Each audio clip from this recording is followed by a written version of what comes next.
अऊज़ुबिल्लाहि मिनश्शैतानिर्रजीम बिस्मिल्लाहिर्रहमानिर्रहीम अस्सलामु अलैकुम। माय नेम इज़ अब्दुल सबूर और आप देख रहे हैं अब्दुल सबूर चैनल। दोस्तों, आज मैं बात करूंगा कि आप स्कैनएफ को यूज़ करके सी लैंग्वेज में किस तरह एक मार्कशीट बना सकते हैं। यानी आप सी लैंग्वेज में मार्कशीट स्कैनएफ को यूज़ करके किस तरह बना सकते हैं। तो यहाँ आप देख सकते हैं मैंने सी लैंग्वेज की लाइब्रेरी लिखी हुई है।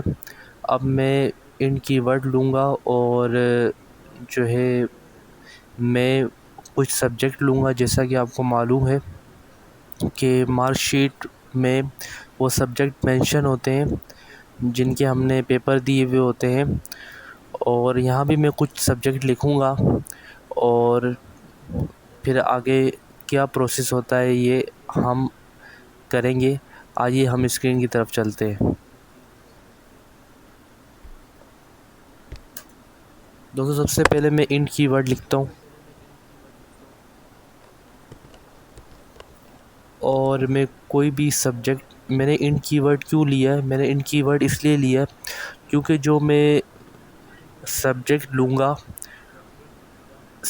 लूँगा उनके मार्क्स जो होंगे वो इंटीजर में होंगे, यानी इंटीजर की फॉर्म में होंगे।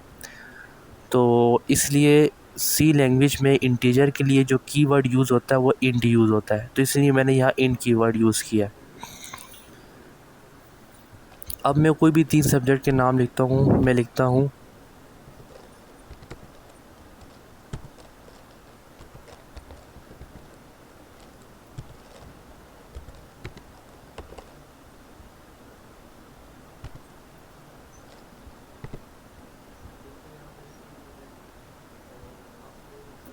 दोस्तों, यहाँ मैंने 3 सब्जेक्ट के नाम लिख दिए, फ़िज़िक्स, मैथ, केमिस्ट्री। और अब मैं हर सब्जेक्ट के लिए, अब यहाँ आप गौर करें कि मैंने इन सब्जेक्ट के मार्क्स नहीं लिखे, सिर्फ इन सब्जेक्ट के नाम्स लिखे हैं। मैंने इन सब्जेक्ट के मार्क्स क्यों नहीं लिखे, क्योंकि मैं स्कैनएफ को यूज़ कर रहा हूँ। स्कैनएफ क्या होता है और इसको सी लैंग्वेज में यूज़ करके प्रोग्राम किस तरह बनाते हैं, ये सब कुछ मैं अपनी पिछली वीडियो में बता चुका हूँ। अगर आपको स्कैनएफ के बारे में नहीं मालूम तो आप मेरी पिछली वीडियो देख सकते हो, मैं डिस्क्रिप्शन में इसकी लिंक भी दे दूँगा। तो दोस्तों, यहाँ पे मैंने जो सब्जेक्ट लिखे हैं उनके मार्क्स नहीं लिखे उनके आगे। क्यों नहीं लिखे? क्योंकि मैं स्कैनएफ को यूज़ कर रहा हूँ। और स्कैनएफ क्या करता है, स्कैनएफ के ज़रिए आप वेरिएबल में वैल्यू स्टोर करा सकते हो प्रोग्राम के रन टाइम पर।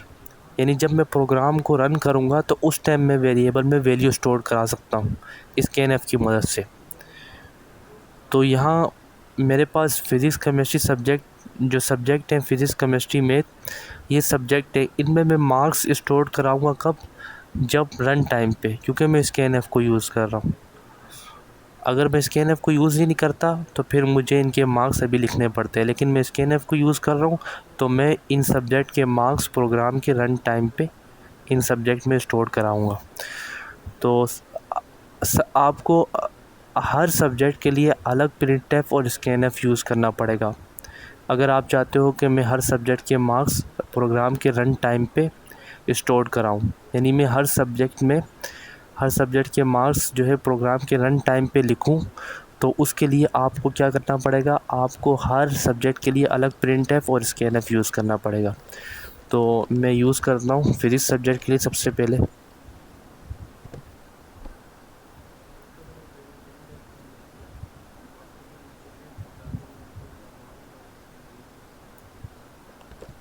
दोस्तों, मैंने पहले प्रिंटफ को यूज़ किया। अब मैं कोई स्टेटमेंट प्रिंट कराता हूँ। मैं लिखता हूँ the marks of physics is.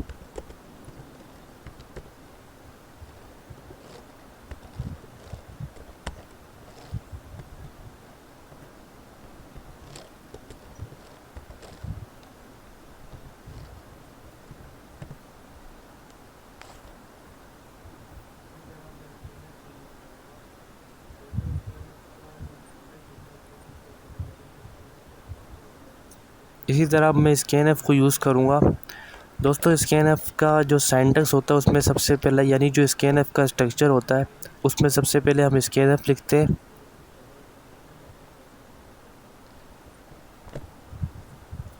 CNF लिखने के बाद हम स्मॉल ब्रैकेट्स ओपन करते हैं, फिर डबल कोटेशन ओपन करते हैं और डबल कोटेशन ओपन करने के बाद फ्रेंड्स हम फॉर्मेट स्पेसिफायर लिखते हैं। अब फॉर्मेट स्पेसिफायर हम कौन सा लिखें ये आपको तब पता चलेगा जब आपने कीवर्ड यूज़ किया होगा। अब आप कीवर्ड को देख के पता लगाओगे कि मैंने कौन सा फॉर्मेट स्पेसिफायर यूज़ करना है। अब जैसे कि सी लैंग्वेज में अगर आप इंट कीवर्ड यूज़ करते हो, जैसा कि मैंने अभी इंट कीवर्ड यूज़ किया है, तो आपके लिए जो फॉर्मेट स्पेसिफायर होता है वो %d होता है। और अगर आप फ्लोट कीवर्ड यूज़ करते हो तो जो आपका फॉर्मेट स्पेसिफायर होता है वो %f होता है। तो यहाँ मैंने इंट कीवर्ड यूज़ किया तो इसलिए मैं फॉर्मेट स्पेसिफायर %d यहाँ लिखूँगा।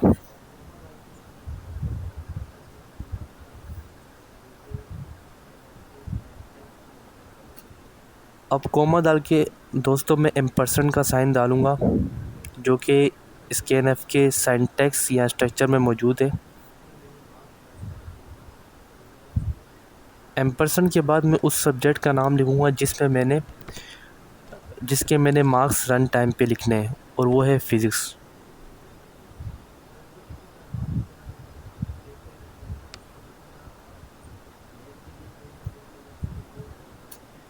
दोस्तों इसी तरह जैसे मैंने फ़िज़िक्स के लिए प्रिंटफ स्कैनफ लिखा है, इसी तरह आप मैथ के लिए प्रिंटफ स्कैनफ लिखोगे और केमिस्ट्री के लिए प्रिंटफ स्कैनफ लिखोगे। तो बस चेंजेस ये होगी कि आप फ़िज़िक्स को काट के एक जगह मैथ कर दोगे और एक जगह फ़िज़िक्स को काट के केमिस्ट्री कर दोगे। तो मैं इसको कॉपी कर लेता हूँ और 2 बार पेस्ट कर लेता हूँ।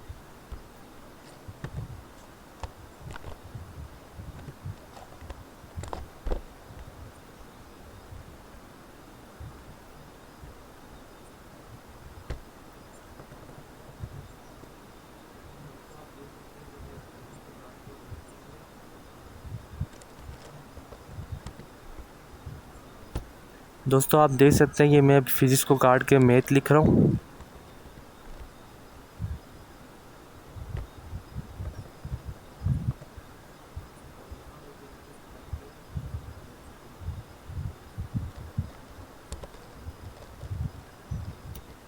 और यहाँ मैं फ़िज़िक्स को काट के केमिस्ट्री लिखूँगा।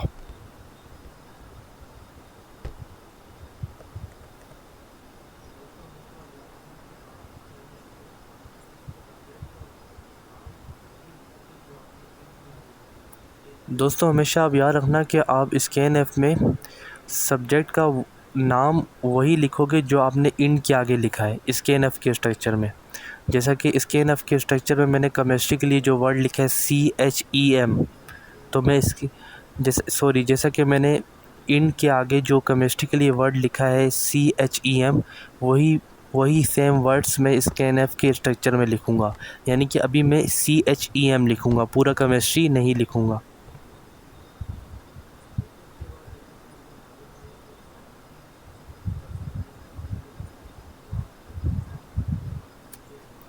दोस्तों इसके बाद जैसा कि आपको मालूम है कि आपकी जो परसेंटेज बनती है वो आपके तमाम सब्जेक्ट के मार्क्स ऐड होते हैं और तमाम सब्जेक्ट के मार्क्स ऐड होने के बाद जो रिज़ल्टेंट मार्क्स आते हैं उनकी उस बेस पे आपकी परसेंटेज बनती है। यानी आप तमाम सब्जेक्ट के मार्क्स को ऐड करते हो और ऐड करने के बाद जो आपके पास मार्क्स आते हैं उसकी परसेंटेज बनती है। तो यानी तमाम सब्जेक्ट के मार्क्स को ऐड करके जो आपको वैल्यू आती है उस वैल्यू से आप अपनी परसेंटेज टोटल परसेंटेज निकालते हो। वैसे हर सब्जेक्ट की परसेंटेज निकाल सकते हैं, लेकिन मार्कशीट में आप क्या करते हो, तमाम सब्जेक्ट के मार्क्स को ऐड करके फिर जो वैल्यू आती है उससे आप टोटल परसेंटेज अपनी निकालते हो। तो यहाँ भी मैं यही करूँगा। मैं तमाम सब्जेक्ट के जितनी मैंने 3 सब्जेक्ट लिए इनको मैं सम करूँगा और सम से पहले मैं इंट कीवर्ड यूज़ करूँगा। अब यहाँ आप देख सकते हैं मैं किस तरह कर रहा हूँ।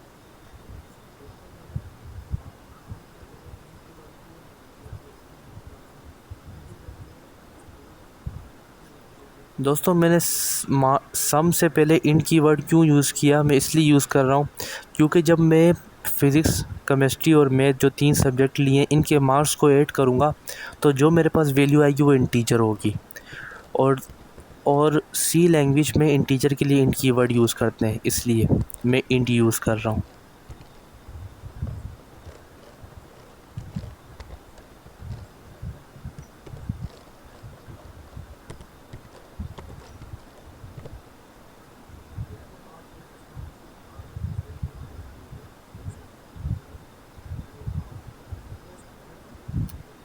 दोस्तों आप जब सम के आगे सब्जेक्ट के नाम लिखोगे, जैसा कि मैंने अभी लिखे हैं, तो आप वो वर्ड्स सब्जेक्ट के नाम के लिए जो वर्ड्स इंट के आगे लिखे गए थे वो वर्ड्स लिखोगे। जैसे कि मैंने इंट के आगे फिज़िक्स के लिए PHY लिखा था, केमिस्ट्री के लिए CHEM लिखा था, मैथ के लिए METH लिखा था, तो वो वर्ड्स आप यूज़ करोगे।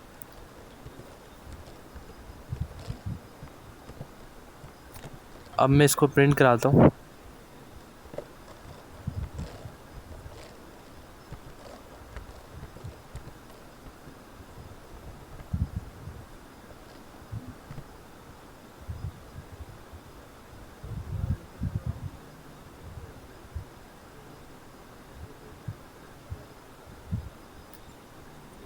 दोस्तों यहाँ देख सकते हो आप, मैंने यहाँ प्रिंट एफ यूज़ किया है, स्कैन-एफ यूज़ नहीं किया, हालांकि मैंने ऊपर स्कैन-एफ यूज़ करते हुए आया हूँ।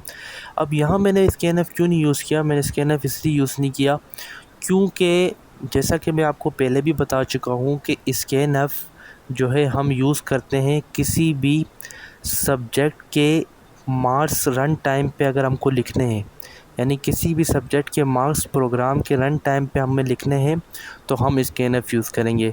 या किसी भी वेरिएबल में हमने वैल्यू स्टोर करानी है प्रोग्राम के रन टाइम पर, तो तब हम स्कैनएफ यूज़ करेंगे। तो यहाँ तो मैं कोई वैल्यू स्टोर नहीं करा रहा या मैं किसी सब्जेक्ट के मार्क्स नहीं लिख रहा हूँ, बल्कि मैं तमाम सब्जेक्ट के मार्क्स को सम कर रहा हूँ, तो इसलिए मैं स्कैनएफ यूज़ नहीं कर रहा, मैं प्रिंटएफ यूज़ कर रहा हूँ।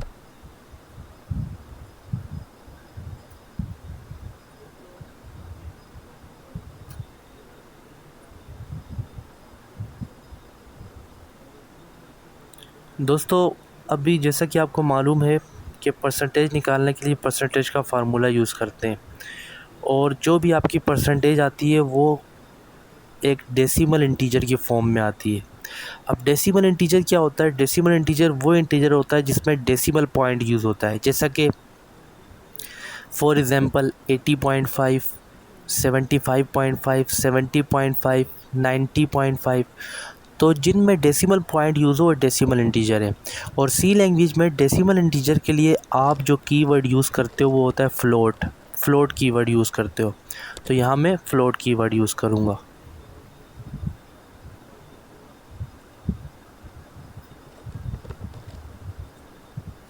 और परसेंटेज के लिए मैं वर्ड यूज़ करूँगा वर्ड लिखूँगा PER।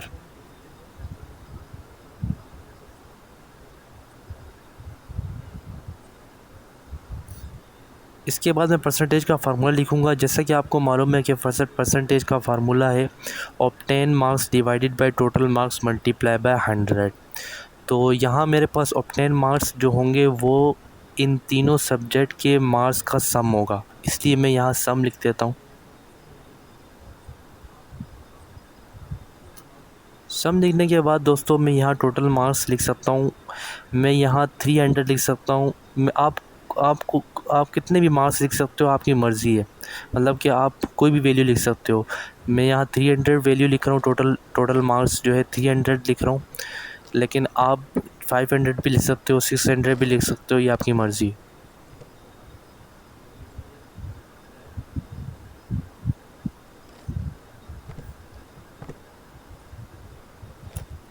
और फिर मैंने मल्टीप्लाई 100 कर दिया।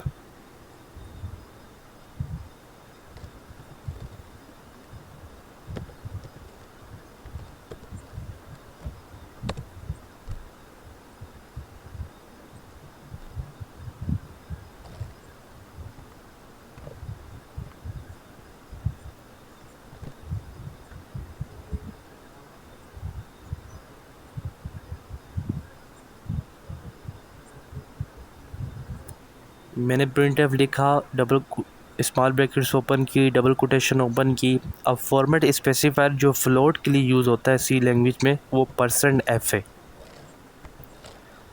%f है, तो मैं यहाँ %f लिख देता हूँ।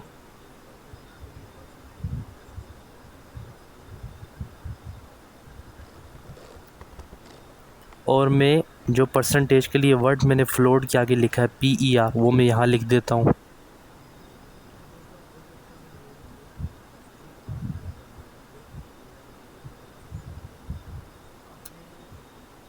अब दोस्तों आप देख सकते हैं कि मैंने एक कंप्लीट मार्कशीट बना दी है स्कैनएफ को यूज़ करके।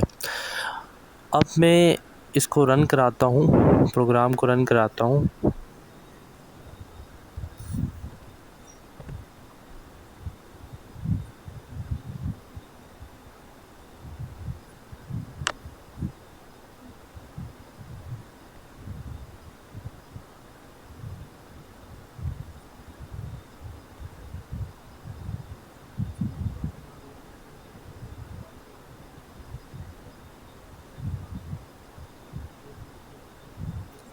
दोस्तों आप यहाँ देख सकते हैं कि मैंने जब प्रोग्राम को रन करने के लिए जब प्रोग्राम को रन करा रहा हूँ तो ये स्टेटमेंट लिखी हुई आ रही है, द मार्क्स ऑफ फिजिसिस्ट। क्योंकि ये स्टेटमेंट मैंने प्रिंट कराई थी, इसलिए स्टेटमेंट लिखी हुई आ रही है प्रोग्राम के रन टाइम पे।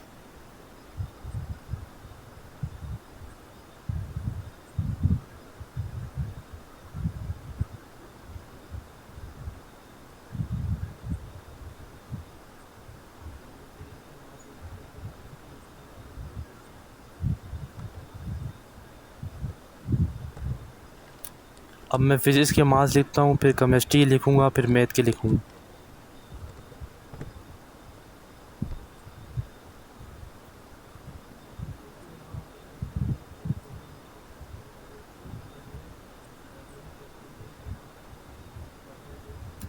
दोस्तों यहाँ आप देख सकते हैं कि मेरे टोटल मार्क्स 240 बने हैं और मेरी परसेंटेज यहाँ परसेंटेज 0.00 आ रही है। अब दोस्तों यहाँ प्रॉब्लम ये है कि मेरी परसेंटेज और मेरे टोटल मार्क्स ये दोनों एक साथ आ रहे हैं और मेरी परसेंटेज सही नहीं आ रही, गलत आ रही है, 0.00 आ रही है। तो सबसे पहले तो मैं ये करूँगा कि जो मेरे टोटल मार्क्स हैं और जो मेरी परसेंटेज है वो अलग अलग लाइन्स में आए। उसके लिए मैं क्या करूँगा,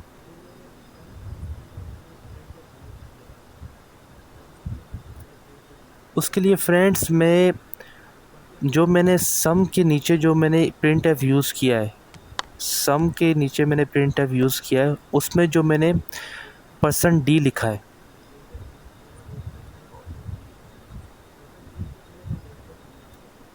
यहाँ जैसा कि आप देख सकते हैं जो सम के नीचे मैंने प्रिंट एफ यूज़ किया है और उसमें जो मैंने %d लिखा है, %d से पहले मैं बैकवर्ड स्लैश लिख दूँगा, बैकवर्ड स्लैश n लिख दूँगा। बैकवर्ड स्लैश n क्यों, क्या किस लिए लिखते हैं?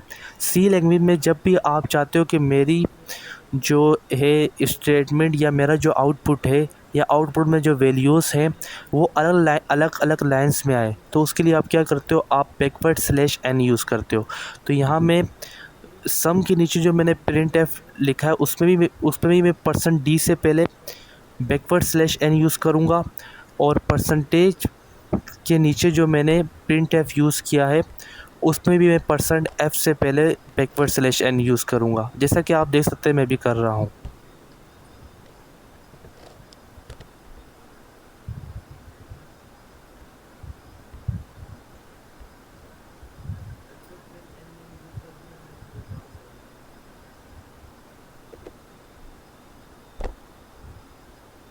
बैकवर्ड स्लैश n मैंने यूज़ कर दिया। अब मैं इस प्रोग्राम को रन कराता हूँ।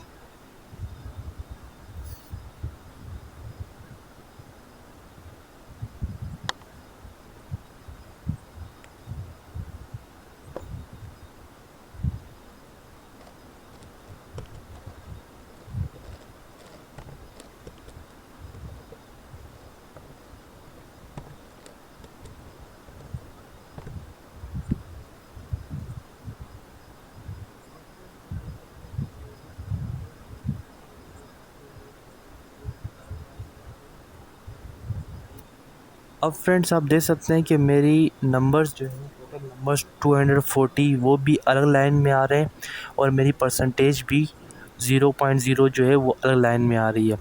अब प्रॉब्लम यहाँ ये है फ्रेंड कि मेरी परसेंटेज 0.00 आ रही है, जो कि एक गलत परसेंटेज है। बल्कि मेरी परसेंटेज 0.00 नहीं आनी चाहिए, बल्कि कुछ इंटीजर आने चाहिए। अब अब अब किस तरह मैं सही परसेंटेज ला सकता हूँ, क्योंकि जब मैं जब मैं कैलकुलेटर के ज़रिए परसेंटेज अपनी निकालूँगा तो वो मेरी परसेंटेज 0.00 नहीं आएगी बल्कि कुछ इंटीजर आएगा। अब मैं चाहता हूँ कि जो मेरी कैलकुलेटर में परसेंटेज आ रही है वही मेरी इस प्रोग्राम में मेरी परसेंटेज आए, तो उसके लिए मैं थोड़ी सी चेंजेस करूँगा। वो क्या कर रहा हूँ आप अभी देख सकते हैं।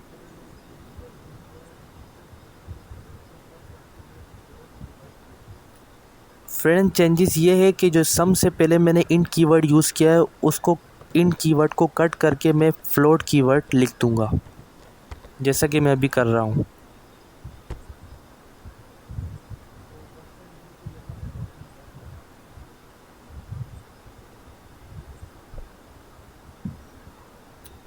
और %d की जगह मैं %f लगा दूँगा।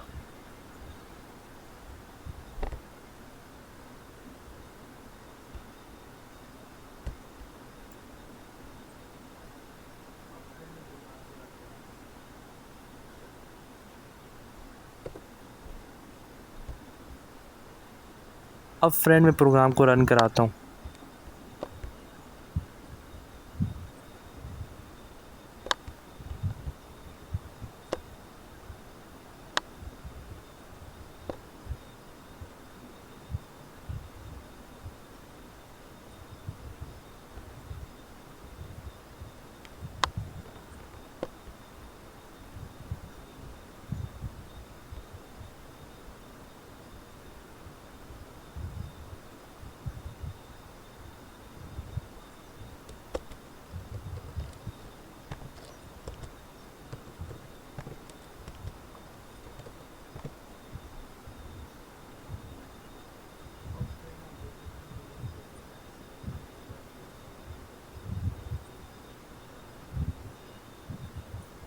अब फ्रेंड आप देख सकते हैं कि मेरी जो परसेंटेज है वो 0.0 नहीं आ रही बल्कि मेरी परसेंटेज कुछ इंटीजर आ रहे हैं और वो 80, यानी मेरी परसेंटेज कितनी बनी है 80 बनी है। वही परसेंटेज आ रही है जो अगर मैं कैलकुलेटर में निकालूं, यानी मैं 240 को टोटल मार्क्स से डिवाइड करूं और मल्टीप्लाई 100 करूं तो मेरी परसेंटेज 80 आ रही है कैलकुलेटर में। वही परसेंटेज मेरी यहाँ आ रही है। तो फ्रेंड आज मैंने आपको बताया कि हम स्कैनएफ को यूज़ करके सी लैंग्वेज में किस तरह मार्कशीट बना सकते हैं। फ्रेंड अगर आपको मेरी वीडियो अच्छी लगी तो मेरे चैनल को सब्सक्राइब करें, बेल आइकन का बटन ज़रूर प्रेस करें ताकि आपको मेरी मज़ीद वीडियोस मिल सके। और अगर आपको कोई क्वेश्चन पूछना है तो आप कमेंट में मुझसे पूछ सकते हैं। मेरी वीडियो देखने का शुक्रिया। अल्लाह हाफ़िज़।